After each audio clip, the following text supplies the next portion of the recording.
ক্ষুধার্ত বাঘের থাবায় আটকে পড়েও কিভাবে এক চতুর বানরের এক মুহূর্তের বুদ্ধিতে মৃত্যুর মুখ থেকে বেঁচে ফিরল।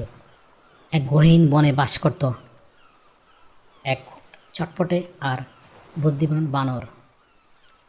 সারাদিন সে গাছে গাছে লাফিয়ে লাফিয়ে বেড়াতো আর মিষ্টি ফল খেয়ে দিন কাটাতো।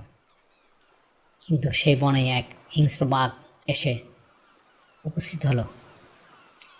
বাঘটি বেশ কিছুদিন ধরে কোনো শিকার পাচ্ছিল না, তাই খিদে তার পেটে চুচো করে ডাক দিচ্ছিল।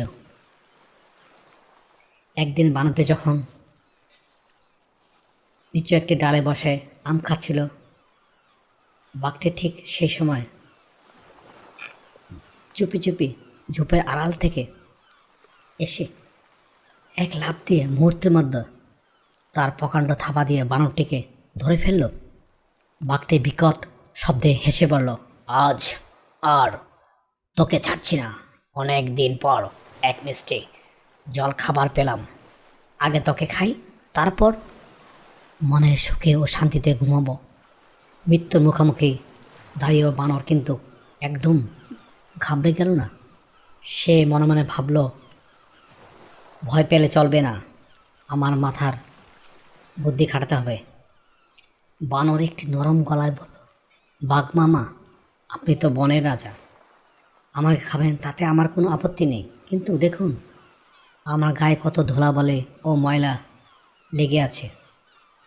এত নোংরা বানর খেলে কি আপনার মতো মহান রাজার পেট সইবে?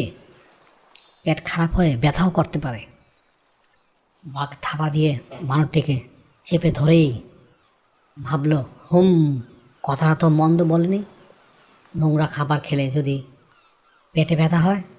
বাঘ গর্জন করে বলল, তাহলে এখন কি করার প্রস্তাব তুই দিচ্ছিস? বানর চট করে বলল, আহা মামা, ওই যে পাশের সুন্দর নদীর ঝর্ণা দেখা যাচ্ছে, আমাকে ওখানে একটু ধুয়ে পরিষ্কার করে নিন না। গা ধুয়ে পরিষ্কার হলে আমাকে একদম রসালো আর সুস্বাদু লাগবে। বোকা বাঘ বানরের চালাকি একদম ধরতে পারল না।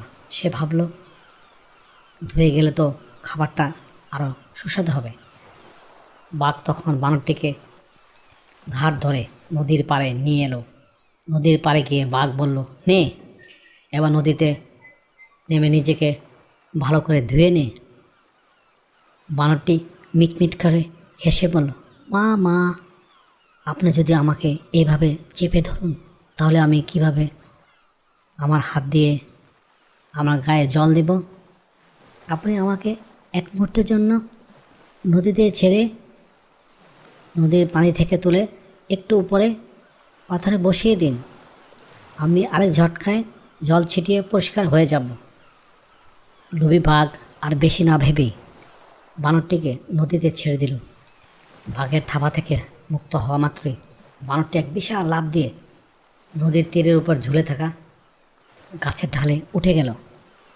তারপর এক ডাল থেকে আরেক ডালে লাফে সে বাঘের নাগারের বাইরে গাছে অনেক উঁচুতে পৌঁছে গেল। গাছের মগডালে বসে বানর হেসে বলল, বাঘ মামা, আগে খাবার ধুয়ে খাওয়াটা খুবই ভালো অভ্যাস, কিন্তু শিকারকে হাত থেকে ছেড়ে দেওয়া কি মহা বোকামি না? আজকের মতো খিদে পেট নিয়ে বাড়িতে ফিরে যাও। এদিকে বাঘ রাগে কটমট করে নদীর পাড়ে দাঁড়িয়ে রইল, কিন্তু গাছের উঁচুতে থাকা বানরটিকে আর ধরতে পারল না। বানরটি নিজের বুদ্ধির জোরেই বাঘের মুখ থেকে তার প্রাণটি বেঁচে গেল। আজকের গল্পের এই শিক্ষা হলো, বিপদের মুখে আতঙ্কিত না হয়ে শান্ত মাথায় বুদ্ধি ব্যবহার করলে সবচেয়ে বড় বিপদ থেকেও আত্মরক্ষা সম্ভব। হ্যালো বন্ধুরা, আজকের এই গল্পটি যদি ভালো লাগে চ্যানেলটি সাবস্ক্রাইব করে সঙ্গে থাকো। আবারও দেখা হবে অন্য কোনো গল্পে। Thank you for watching. Please subscribe.